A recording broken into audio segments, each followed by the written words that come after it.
So, hello everybody. This is a war game, and this is Chits and Cats. What you can see here, and this is me using my iPhone 6 as a video camera, and we'll see how that pans out. I did do a couple of tests which are on my, which I posted on YouTube, and that went quite well. And David Berger actually deserves a special mention in this vlog because not only did he notice that the answer to the test is of course 42, but he also found out or was able to tell me which film I had inadvertently recorded with my iPhone, and that was In the Name of the Father. So David, well done. This is Zulu on the Ramparts by Victory Point Games. As you can see up here, this is the Ziploc version. I'm told that there is also a box set version, which I haven't seen, so I don't know what the difference is. They say that the box set versions usually have a higher production value. I can't comment on that. What this game simulates, for those of you who don't know, is the attack on Rurik's Drift, and yes, it is actually Rurik's, it's not Rorik's Drift, in the 19th century, where 4 Zulu armies, actually this one should be here, 1, 2, 3, and 4, attacked this compound up here, which was held by less than 200 British soldiers, and they were faced with 4,000 crack elite Zulu warriors, but they managed to win. There are 2 films really that describe the whole situation very well. One is called Zulu and the other one is called Zulu Dawn. They are both really interesting, and there's also a very interesting book called The Washing of the Spears, which I can only recommend if you're interested in the Zulu Wars and in also the lead up to the Zulu Nation, and Shaka and his ideas for a Zulu nation and how he managed to build it up and then lost it later on, or it was lost later on. As you can see, it's a very functional map where you have different paths that the Zulu warriors will move along to get into this area, which is the Zulu victory marker.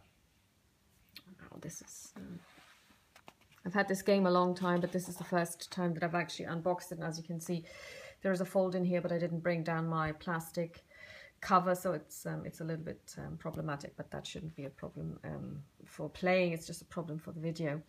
Now, the Zulus, of course, want to win, and in order for them to win, they need to capture this victory token. The English soldiers and the Welsh soldiers, I don't think that there were any Scots there, but I don't know, want to keep them away from this, so they have different things that they can do. First of all, they can move this one by building barricades up until the final readout, which would take them 6 turns, while these guys here advance into these areas.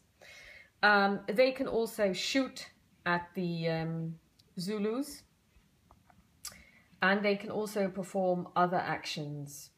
So what I really like about this map is that the sequence of play is clearly visible and printed on it, which helps quite a lot. You have all of the relevant information, so basically if you want to shoot at somebody, you know, you get your hit information here, you get the building ablaze information here. So it's a very functional map, and the game is basically played using cards for the player, which make it possible to perform different actions, and then the AI for the Zulus is a number of chits. So I've drawn this chit, so this is now the first turn, sorry. And this chit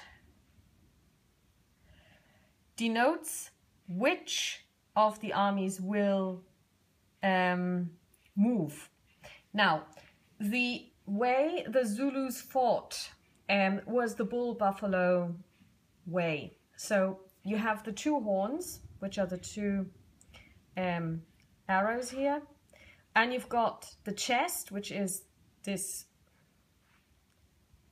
longer horizontal stripe, and then you have the shorter, bigger one, which is the loins. And now, depending on which of these are red, these get to move. So I've drawn a chit which actually allows all four. I don't know, I mean, I'm not really happy with this thing. It actually moves quite a lot. It's very difficult to hold this still. So this is the last video that I'll do with the iPhone.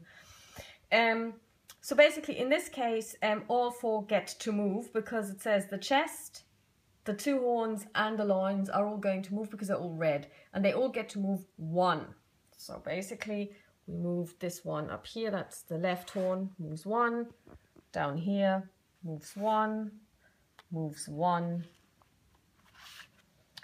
moves one. So they've now all advanced one, and now it's the English player's turn. So basically the player turn, because obviously the AI isn't really a turn. So you have a starting hand of Lieutenant Bromett, Lieutenant Chard, and an action card that isn't assigned to anybody. Now these guys are heroes. What you can do is you can, as an action, put one of them forward. So for example, we choose this one. And this is your action for that turn.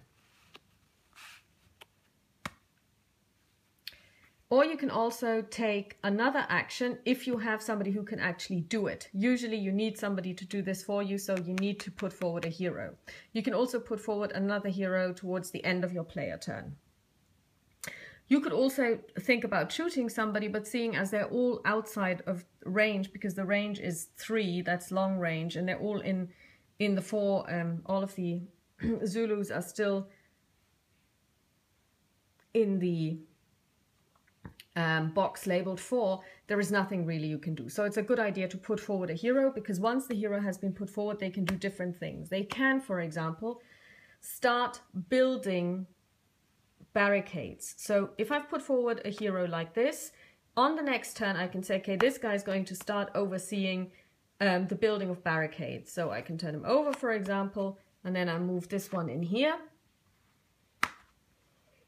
On a consecutive turn, and then I turn it over on a consecutive turn, and then on the 4th turn this one would move. Or I can assign him on a consecutive turn to get me ammunition and water, which are low currently at the beginning of the game, and it's quite important that they come up to full, because otherwise you will have a -1 DRM on all of your shooting, which is quite annoying. Which is what happened to me in the first game. I didn't really pay attention to this, and so I didn't manage to get anybody hurt or retreated or anything. And then, of course, you can also assign a certain number of people, and they are named heroes. This one is Natal Native Contingent. Well, okay, you can put these on the outer perimeter. I don't really know how that works, but you have Private Hook. You have Commissary Dalton, and you have Corporal Shees, and they have places where they can be. So you can put Corporal Shees in and only him, into the north wall field here, and then he can basically stop or try to stop the advancing Zulus up there using his heroic abilities. So that's basically what you can do. And I have now done my action, which is to put forward a hero. It's a good idea to do this. Now I get to, because as you can see up here, I can either put forth a hero, form reserve platoon, construct a barricade, fight a building fire, distribute ammo, or fire a volley. I can now draw a card, or I can now draw a card. Well, it's optional, but you should. And then I can put forth another hero, which I will do, so that on the next turn I have more possibilities of acting. Okay, so now this is the first turn of Zulus on the Ramparts, and I'm going to keep playing this, and then I will tell you how I liked it.